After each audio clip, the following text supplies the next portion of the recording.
Cat Size, signé Cat Size. C'est bon, vous avez le générique du dessin animé des années 80-90 en tête?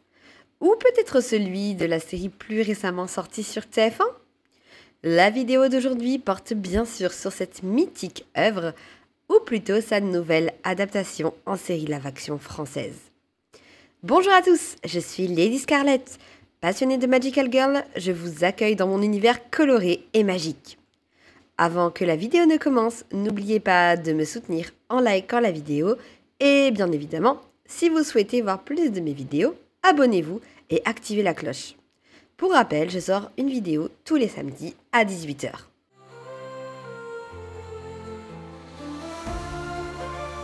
À la base, Katsai est un manga de Tsukasa Hojo, à qui on doit aussi le mythique City Hunter, alias Nicky Larson en France.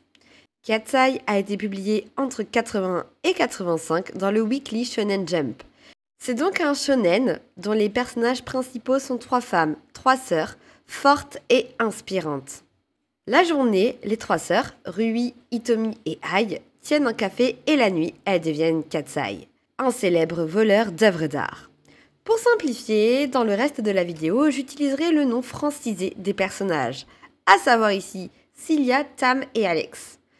Katsai prévient toujours la police avant d'agir en laissant une carte signée Katsai. L'inspecteur de police, Quentin, petit ami de Tam, cherche sans cesse à les arrêter sans y parvenir. Mais les vols de Katsai ont un but bien précis. Prendre les œuvres du père des trois sœurs, mystérieusement disparu lors de la Seconde Guerre mondiale. Elles espèrent le retrouver en amassant ses œuvres.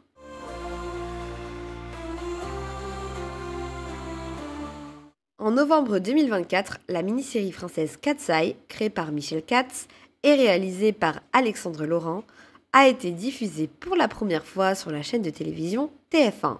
La série fait 8 épisodes de 52 minutes. Je ne vous redonne pas le speech de la série car vous pouvez le trouver très facilement sur Wikipédia et sur internet plus généralement. Et a priori, si vous êtes sur cette vidéo, c'est que vous voulez mon opinion et pas que je vous raconte l'histoire. Donc attention, vous risquez d'être un petit peu spoilé si vous n'avez pas vu la série, ou même beaucoup spoilé si on parle de la fin. Déjà, dans la situation de l'intrigue, on voit bien qu'on est dans une adaptation, car il y a des différences avec le manga. En effet, première différence, l'intrigue se passe à Paris et non au Japon.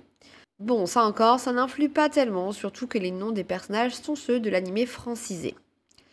Je note deux différences majeures dans le début de l'intrigue. Dans le manga, Quentin et Tam sont en couple, et c'est un fait qui est important car Quentin, très bavard, est celui qui va permettre à Katsai, malgré lui, d'avoir des informations sur la sécurité en vue de commettre ses vols. Or là, Tam et Quentin ne sont pas ensemble mais sont des ex. Ensuite, l'histoire du manga commence alors que les trois sœurs sont déjà Katsai. Dans la série, elles vont le devenir et ne le sont donc pas encore.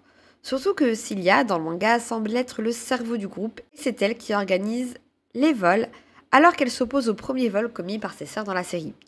Son tempérament va d'ailleurs évoluer dans la série jusqu'à ce qu'elle prenne vraiment les rênes et le commandement, notamment dans le dernier épisode où c'est elle qui va garder son sang-froid lors de l'enlèvement d'Alex.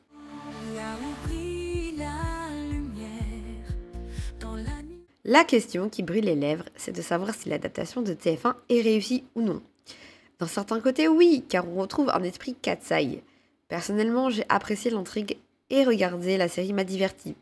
Par contre, le générique manquait de peps par rapport à son original et surtout, le gros point faible, c'était les scènes d'action et de voltige.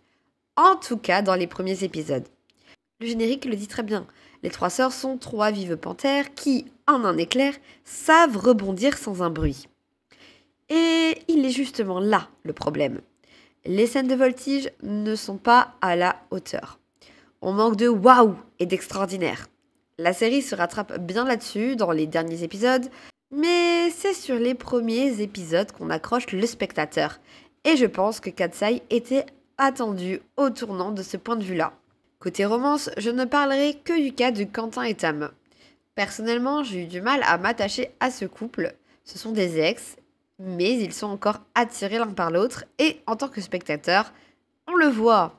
Tout comme la petite amie actuelle de Quentin, qui est aussi sa coéquipière, Gwen. Alors certes, Gwen est assez antipathique par son côté très agressif, notamment envers Tam, mais c'est totalement à juste titre. Toutes les accusations de Gwen envers Tam s'avèrent réelles, et il en résulte que pour moi, il est difficile d'apprécier le couple formé par Quentin et Tam. D'autant plus que dans le dernier épisode de la série, là je vais spoiler, eh bien Gwen se fait tirer dessus, on ne sait pas ce qui lui arrive par la suite, Quentin et Tam se remettent ensemble, mais voilà, Gwen semble totalement évincée et ça donne un peu une impression de bâclé. À des moments, j'étais vraiment à fond dans les épisodes, captivée par l'intrigue, et à d'autres moments, c'était pas trop ça, quoi. Enfin, il y avait cette dualité dans les sensations qu'on ressentait dans les épisodes où on était ah ouais, trop bien, et d'un autre côté, on était non, mais là, je sais pas, il y a un truc qui cloche. Notamment à la fin du 8e épisode, euh, la fin m'a laissé vraiment mitigée. Je m'attendais. L'épisode était globalement très bien et j'ai adoré toute l'intrigue dans le château de D'Alembert. Par contre, ce qui a suivi, bah, c'était moins bien, quoi, je trouve. On ne sait pas on ne sait pas ce qui arrive à Gwen. Le fait que Quentin et Tam se remettent ensemble et on a une ellipse temporelle d'un mois, donc en fait, Cilia qui devait se marier avec son compagnon et qui lui avait dit qu'elle allait devoir partir, eh bien, en fait, elle n'est pas partie. C'est son compagnon qui est parti. Enfin, pour moi, ça n'avait pas trop de sens. Et donc, on a l'ouverture du café Katsai, le fameux café. Sauf que ce n'est pas pour une couverture comme dans le manga. Ce café, il est censé montrer aux ennemis de Katsai où trouver Katsai. Et ça, je trouve ça vraiment un peu bête. Donc, Prudence est censée savoir où pouvoir trouver Katsai, mais il n'y a pas qu'elle, puisque on a bien vu qu'il y avait une autre organisation qui tire les ficelles dans l'ombre, le réseau. Donc je me demande un petit peu comment ce serait géré dans une saison 2, puisque le côté couverture est un petit peu grillé. Ensuite, il y a cette scène extrêmement incohérente pour moi, où alors on ne comprend pas, on n'a pas les explications, et c'est assez dérangeant, puisque c'est le final de la série, enfin en tout cas de la première saison, c'est le fait que le père de Tam, Cilia et Alex ait été fait prisonnier par Prudence. On voit qu'elle vient le libérer en lui disant tu vas retrouver tes filles.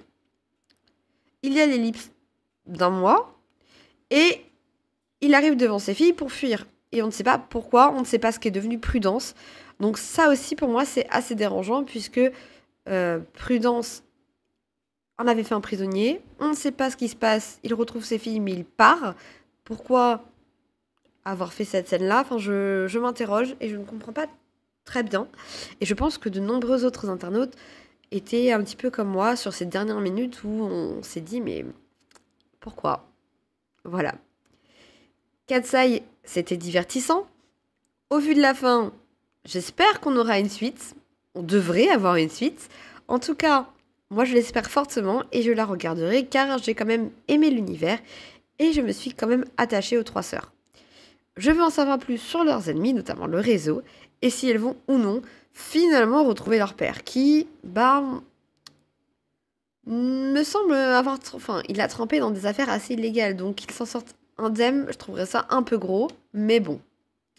Dites-moi ce que vous avez pensé de la série dans les commentaires. Est-ce que vous aviez lu le manga ou alors vu l'animé des années 80-90? En tout cas, moi je vous dis à très bientôt pour une toute nouvelle aventure magique.